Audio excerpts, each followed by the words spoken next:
Hey everyone, and welcome. Thank you so much for joining us today for a Marine Technology Society member webinar. My name is Nick Gagliano, and I lead sales throughout the Eastern US and Canada at Sofar Ocean. I'll be your moderator for this session, and I'm excited to showcase the impactful work of Sofar Ocean and our partners during this MTS member webinar. Before we dive in, I want to kick things off with a brief overview of GoToWebinar. As a reminder, this session is being recorded. If you have any technical questions for us or questions for the presenters, please type them in the question box on the right side of your screen. We will promptly address your questions or relay them to the presenters at the end of the presentation. Today, we are presenting accelerating hypoxia research and protecting coral reefs with the Spotter platform. For those of you not already familiar with Sofar, we are an ocean tech startup on a mission to connect the world's oceans to power a more sustainable future.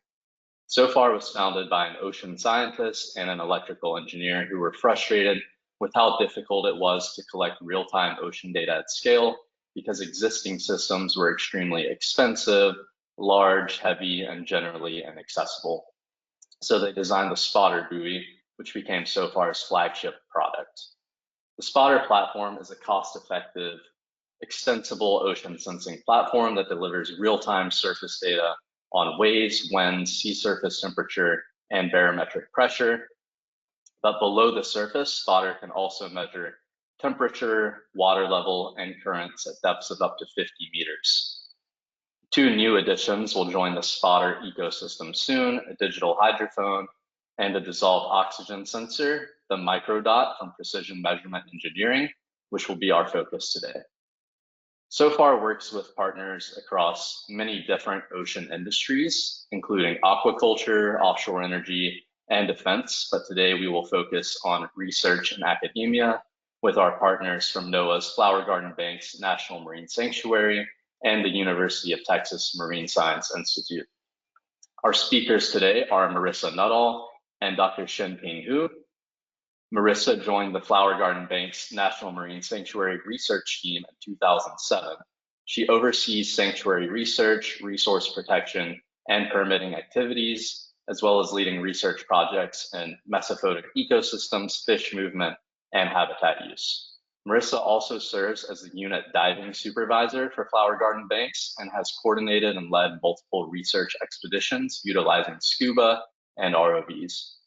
She is also a PhD student at Texas A&M University at Galveston and holds a Master's of Science degree in marine biology. Dr. Xinping Hu is a professor of marine science at the University of Texas at Austin Marine Science Institute. He spent the past 12 years studying ocean and estuarine acidification and hypoxia. One of his ongoing research interests involves investigating dissolved oxygen dynamics in the Flower Garden Banks National Marine Sanctuary, where hypoxia is suspected to have contributed to a past coral mortality event. All right, welcome again, everyone. Let's go ahead and get started. Marissa, take it away. Awesome. All right, thank you for that introduction. So I work with the Flower Garden Banks National Marine Sanctuary, and I'm going to start off today by just giving you guys an introduction to the sanctuary program and then the resources that we have out at the Flower Garden Banks. So this map that you can see here are all of the national marine sanctuaries and monuments within the program.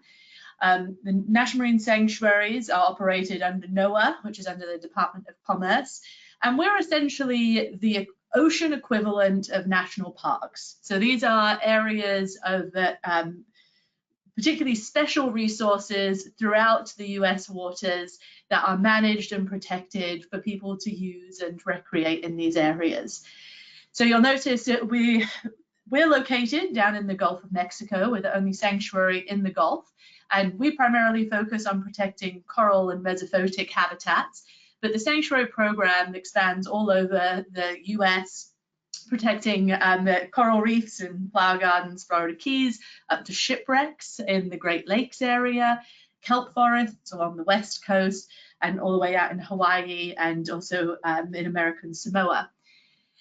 So Flower Gardens being the only sanctuary in the Gulf of Mexico, our closest neighbor is down by the Florida Keys, where they have some similar habitats to what we're looking at. Most people, when we ask them if they've ever heard of flower garden banks before, and we tell them about the amazing coral reefs we have out there, their response is, there's a reef where?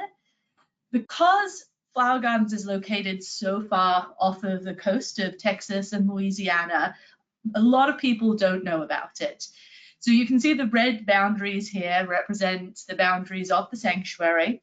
And the sanctuary is located right along the continental shelf edge, up to 100, 120 miles offshore. So it's a pretty remote area that can be very difficult for people to access. But the sanctuary currently consists of 17 banks that are located along that continental shelf edge. And you can see the banks are protected by those red boundaries, and those are the boundaries for the sanctuary. Some of those banks are connected, some are a little more discontinuous, but they span this area across the northwestern Gulf of Mexico. So the habitats that we have here in the shallower portions are coral reefs, and this is something that the sanctuary is most well known for, is our incredible coral reefs with very, very high coral cover.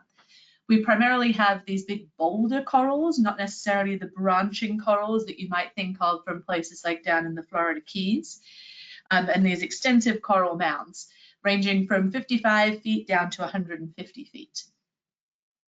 We also have coral communities.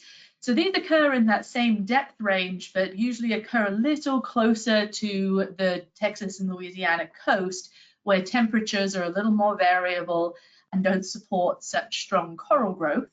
And so these areas we refer to as coral communities. So we have some corals that grow in these areas, but it's actually primarily a sponge and fire coral habitat instead.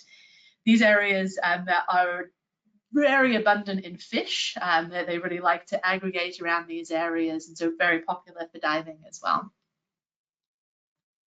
Now, as we move deeper into the areas of the sanctuary, these are what we refer to as mesophotic habitats or mid-light. So as we're going deeper in the water column and losing some of that light attenuation, we get a whole different suite of animals. It's not completely dark like the deep sea, and so we do still have some light-dependent algae and that kind of stuff that grows there. And as we get deeper, it primarily moves into black corals and octocorals that inhabit these areas.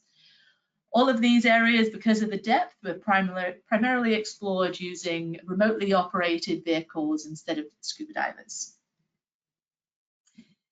So in addition to those main habitats that the sanctuary protects, there are also some incredibly unique features that we find out there. One of which is what we refer to as the brine seep. So in this area, essentially very, very dense salty water accumulates.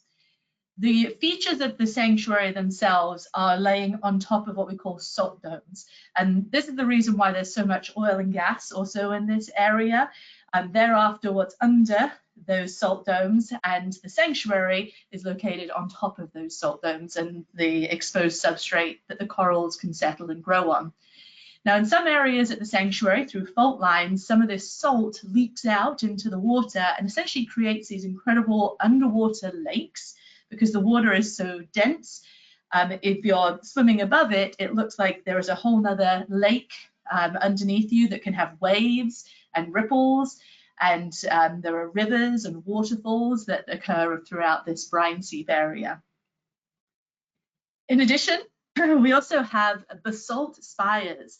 So these are some of the oldest exposed rock known in the Gulf of Mexico. They're over 77 million years old, and essentially back from when there was volcanic activity in the area.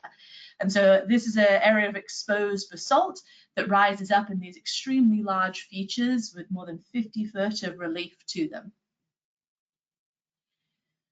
In addition to those brine seeps where the salt is leaking out, we also have these incredible features that we call mud volcanoes. And so with the salt leaking out, we also get areas where we get gas, methane gas leaking out as well. If this happens over an area with soft, silty substrate, it builds what we call a mud volcano. So where the gas escapes, it picks up a little bit of sediment with it every time and then builds that volcano shape. So some of the main reasons that the sanctuary was designated and what make it a unique and special place, and what we're most well known for, are our healthy coral reefs. So at the east and west Flower Garden Bank in particular, we have extremely dense cover of corals, over 60% in some areas of these boulder corals. And to date, they have proven to be pretty resistant to bleaching events and protected from some of the big climatic changes that we're seeing degrading the reefs in places like the Florida Keys. So right now, we can say that the Flower Gardens has the highest coral cover of anywhere in the continental US. These reefs are also home to a manta ray nursery. So essentially mantas, the young mantas, spend their time living and feeding around the banks of the sanctuary. We think because primarily these habitats have protection for them whilst they're small and growing, and they frequent these areas when they are juveniles. We also see lots of different aggregations of various species, including important commercial fish species. In this photo here, we've got scamp grouper. We have known spawning aggregations for Cubera snapper and also marbled grouper in the sanctuary too. And the sanctuary is also home to several endangered and threatened species. Here, this is a picture of a whale shark. One of the incredible things about being so far offshore is that not only do we have all the regular reef-associated creatures, we get all these big pelagic animals coming through, like the whale shark as well. We also have sea turtles and various species of shark that are also threatened and endangered. So what do people do at the sanctuary? Primarily, the services that the Flower Garden Banks provides include diving. People like to come out and recreate and scuba dive and enjoy that environment. Fishing is also a very popular activity. And then actually research and science as well, because of these unique, really healthy reef ecosystems. Now, these resources are under various threats and pressures, including climate pressures. So increasing temperature is something that we're very concerned about, especially due to the health and how it impacts those foundational coral species that make up the sanctuary. We're also concerned with water quality, making sure that the quality of the water can continue to support the healthy ecosystem. Storm events, one of the reasons why the sanctuary has mostly boulder corals is due to those hurricanes and such moving through the area. But one of our biggest threats and challenges that we rely on our partners to help us with is actually the remoteness of the sanctuary. So many people don't know that the sanctuary exists because it's so far offshore, but it also makes it very difficult for us to monitor and protect these resources. And so we rely a lot on partners to help us address these threats and particularly help us with this challenge of how remote the resources are. In the past few years, we've been working with some researchers down at the University of South Florida, trying to capitalize on these remote data sets to help us monitor the sanctuary. And they developed this incredible early alert system, a data dashboard for us. So utilizing remote data sets so that we can be here land-based and monitor the conditions out at the sanctuary.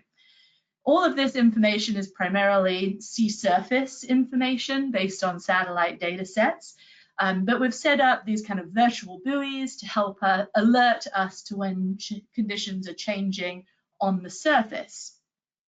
However, I also mentioned how deep our reefs are.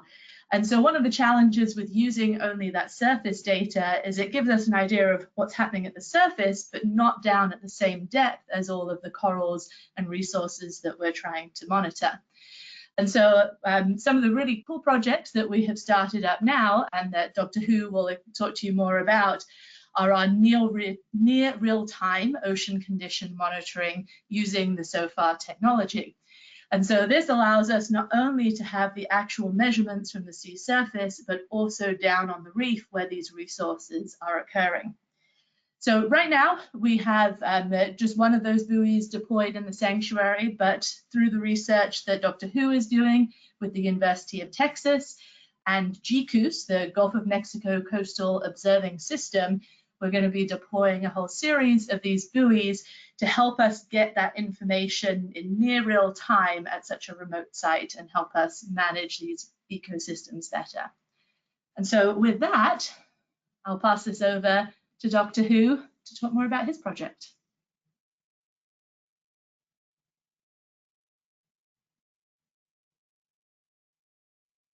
Great. Thank you very much, Marissa, and thanks to Nick for inviting me to join this webinar, and thanks to the MTS for providing this opportunity. So I will just briefly talk about the dissolved oxygen dynamics in the Frog Island Banks National Marine Sanctuary. This is actually the data I'm going to show is not direct oxygen observation, rather it's from a funded project through NOAA Ocean Acidification program, and we looked at the dynamics of carbon and we inferred oxygen dynamics. So then we hope to explore this a little further with the Sofar buoy, the platform, and the oxygen sensors. So before I start, I'd like to acknowledge my collaborators from both my former institution, Texas A&M Corpus Christi, Texas A&M University, and GCUS, as well as the University of Miami. And the data collection was funded by the support of the Frog Island Banks National Marine Sanctuary, and the funding agency is the NOAA Ocean Acidification Program. So, as you know, this audience, I'm not really familiar, but if you know the ocean, I think probably you know this, with the warming temperature, the oxygen solubility will decrease. So this is just a cross plot between temperature, salinity, and the color infill represent oxygen concentration, saturation oxygen concentration. As you can see, warming ocean will lead to decrease in oxygen solubility. And also the warming ocean can lead to the increase in the metabolic rate of the organism, so that oxygens get consumed faster at warmer temperature. And also warming of the ocean can lead to more stratification. So if something lives under the ocean mixed layer, excuse me, and with this stratification, so then, if there is a consumption of oxygen, and then there is no exchange between the atmosphere and the subsurface, that can lead to more stressed oxygen conditions. So about a couple years ago, there was a review, kind of a synthesis study looking at oxygen condition throughout the global coral reefs. As you can see here, Frog Island Banks isn't included. Okay, so the result of the synthesis basically pointed out the different oxygen stress facing this all kinds of coral reef environment. I want to point to a few things. So here, the bottom dashed line represent the hypoxic oxygen concentration. So this is 1/2, and this is 2 times the hypoxic condition, then the 2.5. Okay, so you can see throughout the world, all these coral reefs, they can be exposed to more or less hypoxic or relatively low oxygen conditions throughout the day. Okay, and also on the right, the graph basically shows, similar information also shows, different oxygen levels, and these different reefs may have different exposure to different type of oxygen, low oxygen conditions. Okay, so what prompted our interest started from July 2016. That's when we got the report that, well, the water at the East Frog Island Bank, that's actually, I think so, from volunteer divers, they discovered the water turned really turbid. And then later on, when the sanctuary colleagues went there, they discovered the substantial die-off of the coral reef in the East Frog Island Bank. So following this event, there was a symposium a year after in Galveston. So a number of colleagues from all over the Gulf states went there, and there were 3 type of mechanisms. So the first one is, as you can see, if you're familiar with hypoxia issue in the northern Gulf of Mexico, where the Mississippi Atchafalaya River export a lot of terrestrial nutrients. So that nutrient stimulate surface production in the shelf water, and then that production at the surface will lead to the hypoxic conditions under stratified ocean conditions. So this low oxygen water can potentially influence the Flag Garden bank, and also along with the flat water coming offshore. You can see that's from the north to the south. So that was hypothesized as what maybe one of the causes for the die-off. And this was the work by NOAA OML. And shortly after up in College Station, Texas A&M, Katie Schamberger's group, they proposed another explanation. That's basically you have the upwelling of the lower oxygen water, then this water upwelled into this bowl-shaped structure, and then because the water is relatively dense, and that can lead to excess consumption of oxygen. So that's another explanation for this die-off. So more recently, Tom Bright and Steve Giddens, they published, I think this is more of the hypothesis paper, because they can be inferred from the presence of the brine, which Marissa covered earlier. The salt dome, the brine intrusion, that's due to the collapse of the, think of the crust covered the salt dome. So part of it, if there's a fault, then it collapse, then rush into the brine, and then just cause brine eruption. So that can also cause low oxygen condition, kill the corals. This doesn't have, that kind of a, not direct proof, there's no smoking gun. So anyways, with all three explanations, so cross-shelf, transport of coastal floodwaters, upwelling coupled with respiration, and then collapse of fault, induced brine intrusion, all three explanations all tied to these low oxygen conditions, all right? So I will just show very briefly what we discovered using the ocean acidification funding, program funding. So what we did was we put a couple sensors in the West Flag Garden bank location, and you can see, this is the Marissa, and we put the sensors there, and the sensors collect pH and CO2 partial pressure data on the hourly basis. All right. Here's just to show the first deployment a couple of years ago.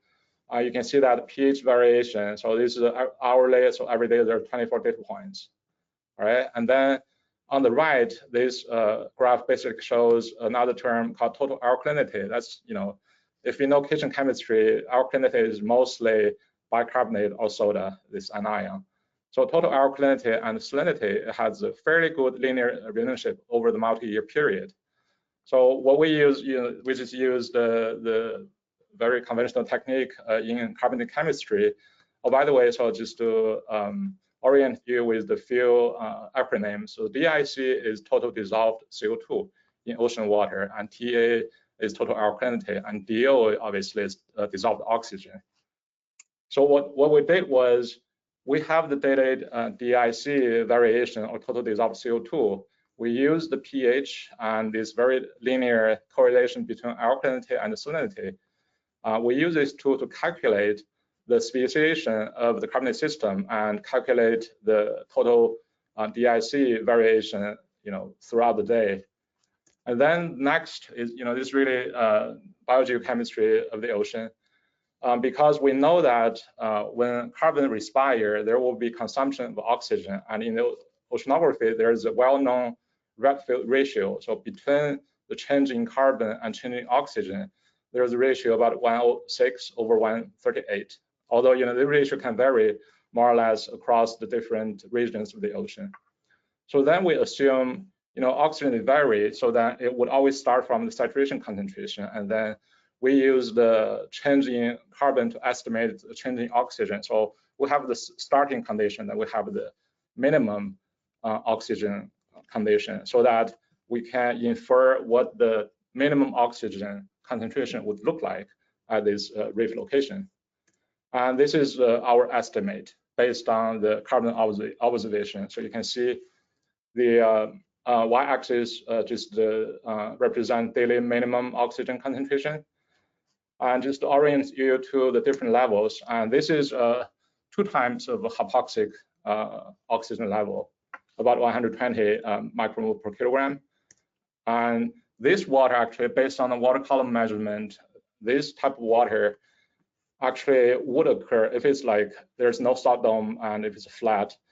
This water can be observed at greater than 100 meters that was 2023, and in the year 2007, we observed actually it was lower than 200 meters. Okay, so the second level is a hypoxic condition. So then at 27 meters, so the sensor we deployed at 27 meters below the sea surface, you can see at a certain period of the summer, you can see this oxygen concentration can really get really close to hypoxic level. All right, so our assumption is not without a caveat. So just to briefly show you, because we assume the starting oxygen concentration is from saturation, but in reality, it may not be exactly saturation. For example, in the very deep mixing conditions, the starting concentration could be higher, okay? Or in summer, under stratified conditions, remember the sensors are at 27 meters, and mixed layer depth of the upper water column can be just a few meters, or less than 20 meters. So then starting oxygen concentration may be lower than saturation level. So then this estimate could be over the actual value. So then the actual oxygen could be still lower. So to explore this further, that was, I think, end of 2023, there was a Bristol Myers Pioneer program, and the program asked for ideas of how to use the Sofar platform to look at the ocean conditions. And we joined the program, and then we were able to obtain a Sofar platform. You can see here. By the way, this is my student Alberto Morales. He was in San Francisco a couple days ago for this Bristol Myers conference. So he's working on integrating the Sofar sensor, Sofar buoy, with the sensor from RBR, and this sensor package is able to measure oxygen, conductivity, and temperature. So then we plan to put this in a West Flower Garden Bank location close to where we deploy the OA sensors, the pH and CO2 sensors, look at the coupled variations of both carbonic chemistry and oxygen. And more recently, I learned that Sofar has been working with the precision measurement engineering and this mini dot, which I really didn't know until a couple months ago. So I was able to pre-order this unit, and I plan to put two sensors at 20 meter and 30 meter depth to monitor oxygen at East Flower Garden Bank location. So then we cover the two most well-known locations in the sanctuary. All right, so the goals are for this type of work is to, obviously, first of all, we monitor oxygen dynamics at the two bank locations, and East Flower Garden Bank it'll be 2 depths, and the West Flower Garden Bank it'll be only 1 depth at 30 meter roughly. So then we would very interested in the metabolic rate in this water column. So based on this high resolution frequency monitoring, we were hoping to look at how fast exactly the oxygen is consumed or produced in this sensitive habitat. And of course, with this near real-time monitoring, we can, the hope is to get the near real-time data from the buoy. So if there's something sudden or abrupt that happens, we will be able to tell our collaborator at the sanctuary or interested stakeholders to look further or manage the environment. So I just also Marissa introduced actually the the platform that she was showing with the measurement of temperature. I had a figure showing the temperature variation on the annual scale and compare with the past couple of decades, which I forgot to include, so I apologize. So with that, I would like to stop here, and if there's any questions, thank you. Yeah, thank you, Xinping and Marissa. Looks like we still have about 13 or 14 minutes left for questions. As a reminder, you can type those in the question box on the right-hand side of your screen. I'll go ahead and kick things off with a question for Marissa. How can flower garden banks use findings from Dr. Hu's research to support your ongoing conservation efforts? Yeah, so the work that Dr. Xinping is doing is going to help us in several ways. So he talked about the 2016 mortality event that we had a localized mortality, and there are several hypotheses on how that happened and how the environment set up for that. What it comes down to really is we don't know, because we didn't have the instrumentation available and in place to help us understand that process. So by adding in these kinds of instrumentation, we're going to be able to monitor that kind of stuff much more closely to understand the processes better, and also looking kind of longer term, looking at how changes in climate, pH, and dissolved oxygen are impacting the reef systems.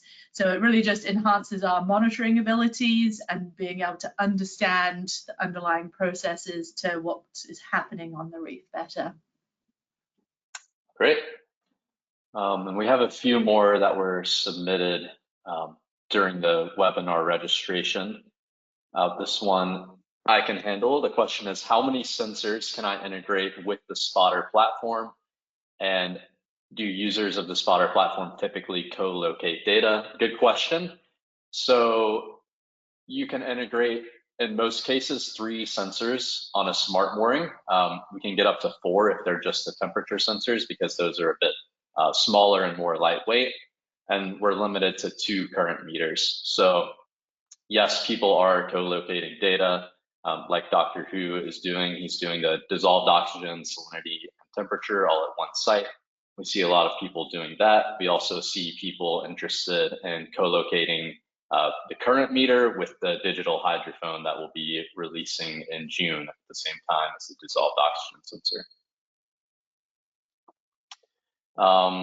Here's one for either one of you. How does access to real-time data versus data from a logger enhance your ability to monitor and protect coral reef ecosystems?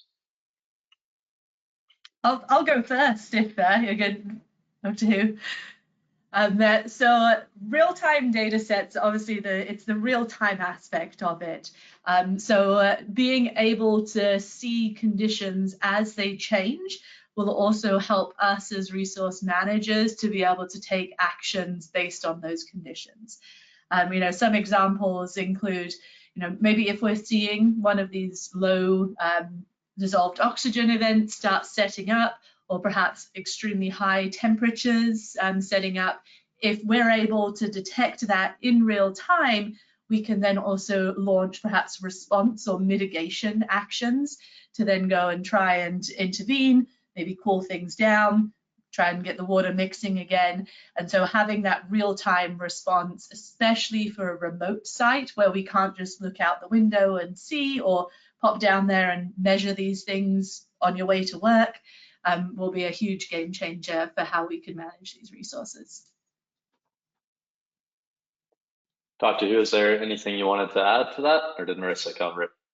Yeah, so I think Marissa mostly covered it all. And I think from the research perspective, for example, if we have the near real-time access to the subsurface conditions like dissolved oxygen concentration, we can use couple observation with the modeling capability. For example, there's HICOM and variety of ROMS modeling data available, models running forecasted models or handcast.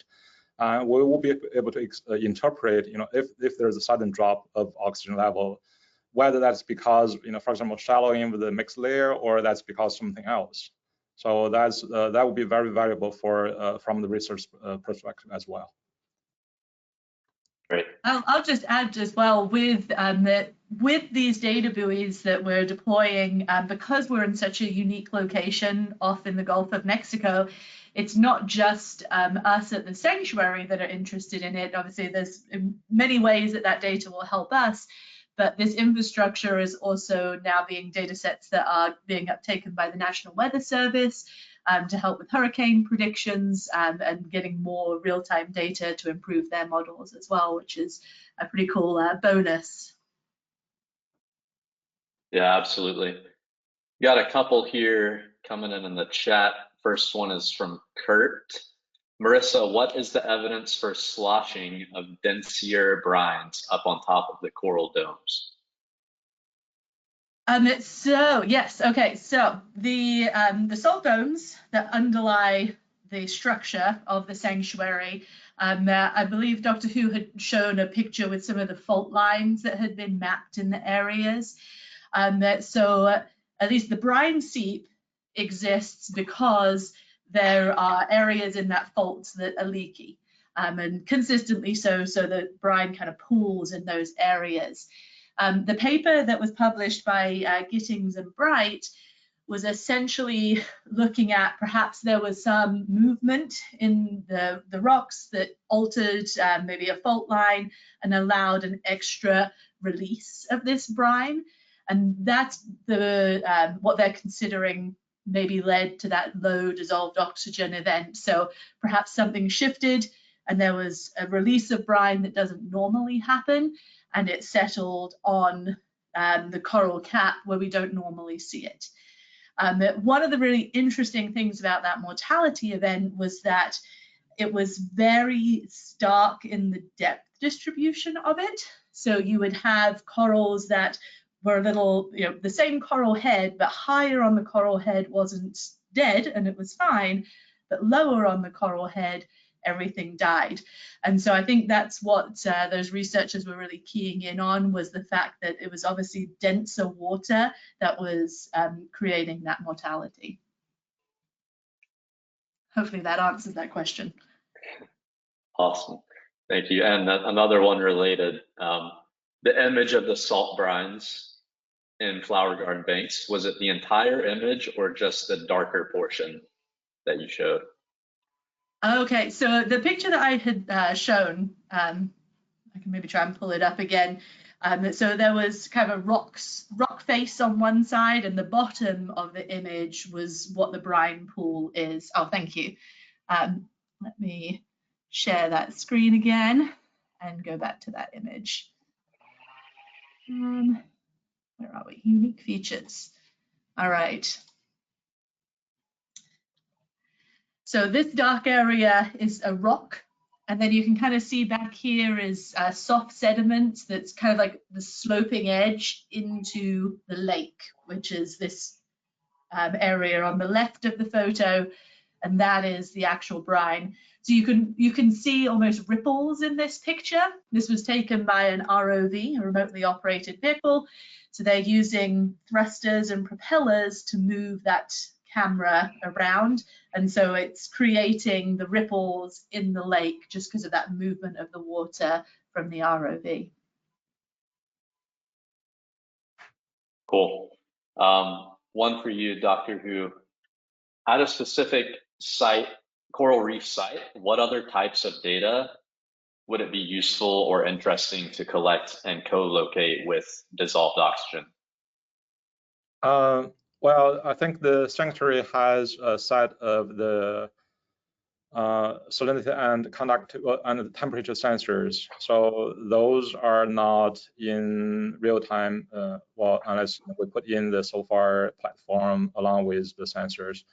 We do have the ocean acidification sensors, the pH, PCO2. Those are, well, they will be providing very valuable data just to look at the covariations between the carbonate and oxygen, dissolved oxygen in this environment. So in terms of other type of data, one thing I could think of is, for example, in 2016, when the mortality event occurred, the water became very turbid. And I don't know, Marissa, do you guys have the turbidity meter deployed? Yeah, you do, okay. Yeah. Now we do. Again, that's a recent addition. Great. And I think it's more of a trade-off between the, to see what type of more mature technology is available and to be deployed, because remoteness still is a key to determine, if you put the sensor out there, how long it can last, without being fouled or something happened to the sensors. I think, there will be things that can be very useful, but it's just off the top of my head, I just cannot think of too many. All right. Marissa, Kurt would like you to show the image of the basalts again and explain what's going on, if possible. All right, let me start sharing my screen again. Okay, slides. Are you seeing my slides now? Yeah. Excellent. All right, so unfortunately, we don't have very good, like, looking back at the whole feature pictures of the basalt spires because they're so big. So this one is from an older ROV expedition. And so essentially, the work that has been done by geologists looking at these features, they've dated them back about 77 million years. So that's the late Cretaceous period. And from all the work that's been done on the continental shelf in the Gulf, this is based on geologists' work, the oldest exposed rock outcroppings in the Gulf.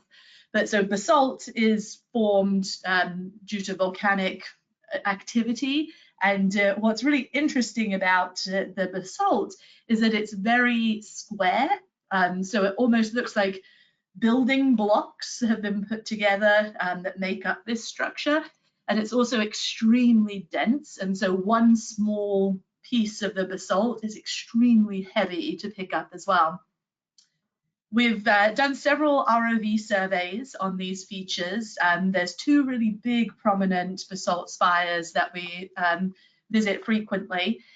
And the gorgonians, black corals, everything really likes growing on it, which is also interesting just considering what that substrate is made of. But it's also really attractive to fish because they're such high prominent features.